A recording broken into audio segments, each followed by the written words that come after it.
So now let's go ahead and go over the frequency spectrum.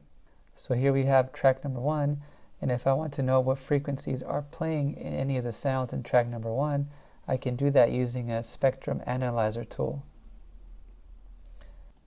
So I'm going to go into the audio effects tab here on the left panel. I'm going to grab the spectrum tool and I'm going to drag it into track number 2. And then I'm going to make the spectrum tool bigger by double clicking here in the middle. Now once I have that set up, any sound that comes from audio track number 1, in this case the kick, my spectrum analyzer is going to pick it up and it's going to show me what frequencies that sound is playing.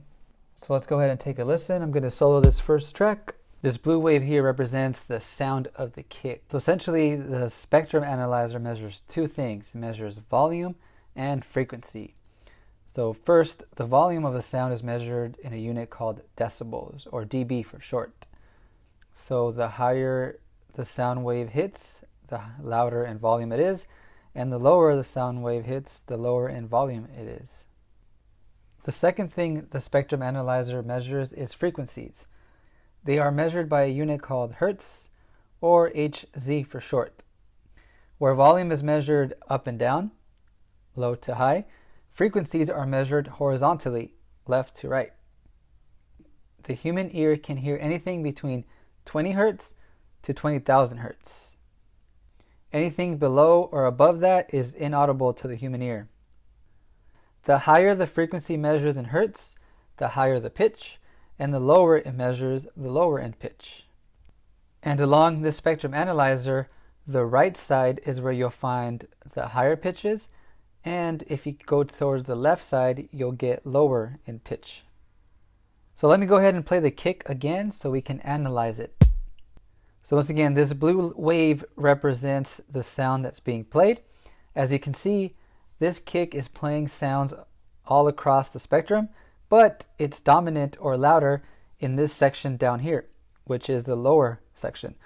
Because it is louder in the lower section, we would consider this a low sound. So how can we tell what frequency or volume level it is exactly? If you look at the bottom left of the spectrum analyzer, you'll see a small blue box. Inside that small blue box, we see three different variables. The top number measures the frequencies in hertz. The middle variable tells us the note of that section, and the bottom number tells us the volume decibel. If I move my mouse more towards the right of the spectrum, you'll see the frequencies rise, and if I move it left, you'll see it decrease. And you'll notice the note changing depending on what frequency it is. It's important to know that every frequency is represented by a note. For example, if I hover over here at the 41 hertz, we see that that note is an E. If I go a little bit more towards the right, you'll see that we'll get the letter F. And if I keep going, we get F sharp, and then G, and so forth, which represent letters in the musical scale. Let's take a look at this snare track now. So I'm going to grab a spectrum analyzer from the audio effects tab. I'm going to click, hold, and drag into my snare track. Now let's double click it to make it bigger like we did earlier. So let's play the snare and let's pay attention to the spectrum analyzer. So one thing you might have noticed is that this snare also has sounds all across the frequency spectrum, but the loudest part of the snare is coming from this lower middle section. If I hover my mouse over to the loudest peak of this sound wave, I can see in that blue box at the bottom left that the frequency is 182 hertz.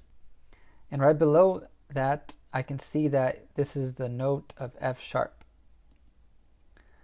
That tells us that this snare is tuned to F sharp. Now let's double click on this snare so we can get into the clip view.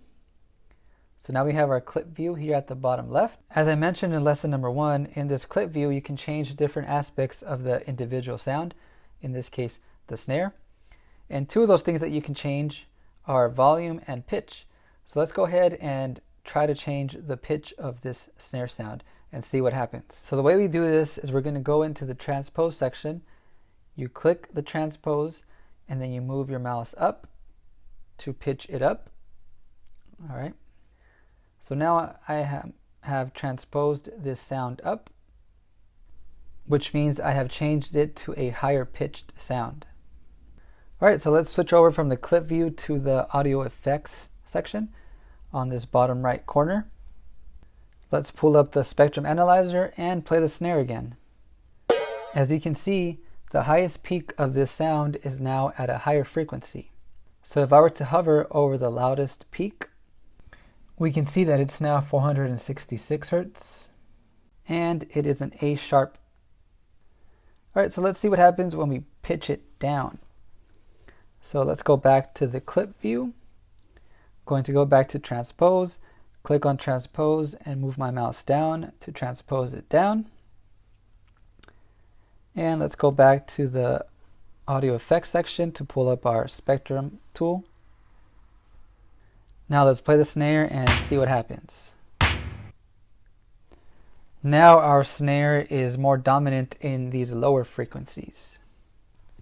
So we can conclude that transposing a sound up or down changes the pitch, which also changes the note that that certain sound is tuned to.